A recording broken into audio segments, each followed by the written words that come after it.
brothers, bereaved family members, well-wishers, to all that's present here today, a wonderful afternoon to you. You see, we are gathered here today not to witness a holy matrimony, but to give God thanks with a heart of gratitude. You may be wondering, how can we be thankful in moments like these when death has come knocking and all that remains of our loved one is the body she once lived in? But come with me on a journey through her life, and I pray at the end you will realize that indeed we have many reasons to give God thanks, because indeed she was a good woman.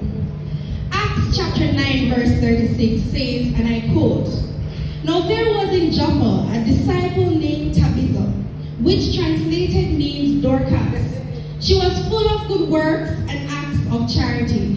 End quote. Permit me to paraphrase this verse to reflect the reason we are here today, as it is not only fitting because Sister Rob was a woman of God.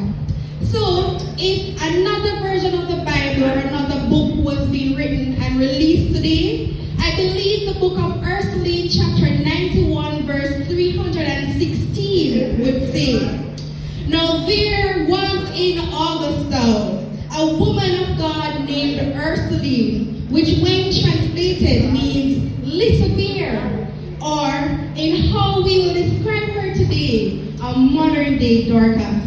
She was full of good works and acts of charity." Verse 317 would then go on to say, and it came to pass in those days that she was sick and died. But before we finish the book of Urseline, it's only fitting that we start at chapter 1. You see, before many of us met Sister Robinson and got to know her for ourselves, we would all have been exposed to the Bible character Dorcas.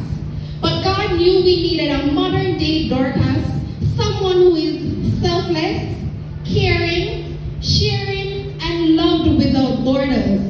So in the year 1930, he looked down to the parish of St. Elizabeth in the district of Quickstep, where he saw one Adrian and Eunice James, a beautiful couple that he handpicked, and like Mary, God found favor with them. And early that year, when Adrian knew his wife, the fruits of their labor was seen on January 28, 1931, with the birth of a beautiful baby girl who they named Urseline James.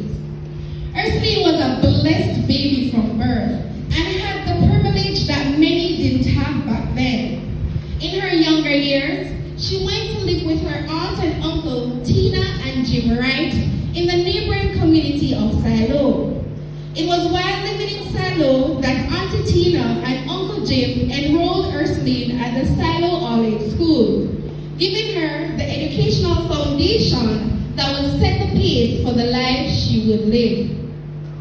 Urseline was a beauty to behold, and all the young men that laid eyes on her wanted to fulfill the words of King Solomon in Proverbs 18 verse 22, when he said, and I quote, "Whoso findeth a wife findeth a good thing and obtaineth favor of the Lord."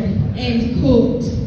But Urseline only had eyes for one, and the race to win her heart only had one victor. And it was no surprise that the victor indeed was Victor Uriah Robinson, who is now deceased. And indeed, the day that they got married was a testament that he had found a good thing, and by extension, he had obtained favor from the Lord. You see, Urseline and Victor were practical Bible believers, even though at the time of their union, they did not yet accept the call to surrender their lives to God. They lived by and believed the words of the psalmist that said that children are a heritage of the Lord. Happy is the man that hath his quiver full of them. Their union produced 9 children who they loved and did their best to nurture. unfortunately, two of her sons died before her, Leroy in 2020 and Lloyd earlier in this year. Like Abraham, Victor and Urseline were called out from the land they were currently living in St. Elizabeth to a land far away here in Kingston. And after the birth of their first three children, Victor and Urseline packed up and moved to Kingston and St. Andrew. After relocating, Urseline worked for a while, but found her passion was in caring for her children and making a home for them. So later, she did what any good woman would do. She gave it all up and became a stay-at-home mom. Urseline was Proverbs 31 personified, and in each decision she made, you could see the characteristics coming out more and more. Even though she was a stay-at-home mom, Urseline still saw it fit to be the helpmate that God had created her to be, and as such, always found time to sew and make and sell greater cake and drops to help send the children to school. In the early 1960s, the family relocated to Augusta, first to Bedford Crescent, and then finally to 18 Goldsmithville Road.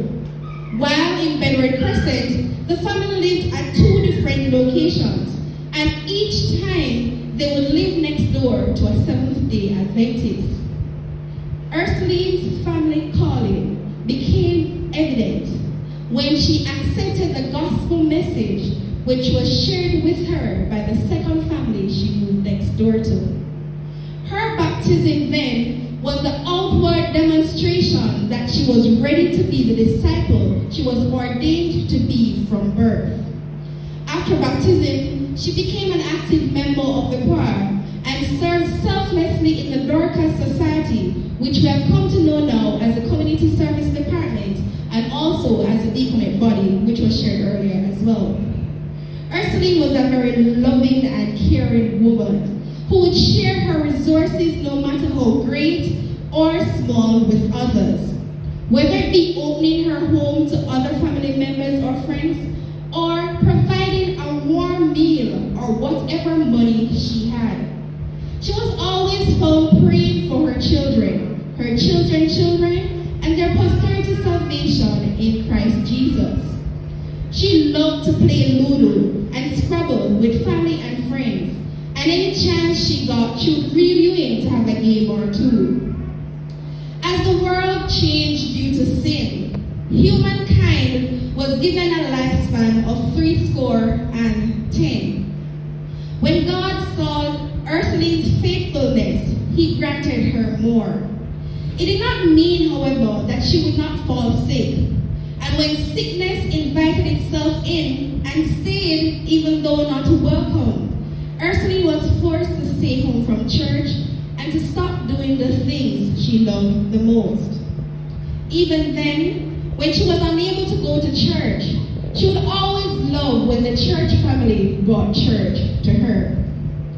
In Acts chapter 9, Dorcas died, and the people, they were sad because they knew she was a great woman who was full of good works and acts of charity. Peter, who was nearby, was called to come and pray, and eventually Dorcas was raised from the dead and her lifespan extended. In Urseline chapter 91, verse 317, on December 4, 2020, our modern day Dorcas died. 70 years are allotted. She made it to 91, 21 extra years. And even though we're sad, we know that Jesus' coming is very near. And Urseline, if found faithful by God, will be raised from the dead to live eternally. So today, as we mourn, let us not mourn as those who have no hope.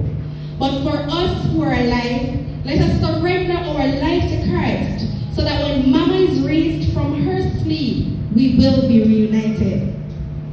The book of Urseline comes to a close today, and the life she lived stands as a witness to those who were blessed enough to experience it firsthand. And for those who will hear the stories and read the second-hand account through family and friends, they will know that she was because Jesus is. And she will be because Jesus still is. Urseline departed this life, leaving behind 3 sons, 4 daughters, 24 grandchildren, 11 great-grandchildren, brothers, sisters, nieces, nephews, other relatives, church family, and friends. As we close this book, let us remember that we are still here writing the gospel according to us. We have lived and read the gospel according to Urseline. What will your book, what will my book have to say? Sleep on, Mama, until the master awaits.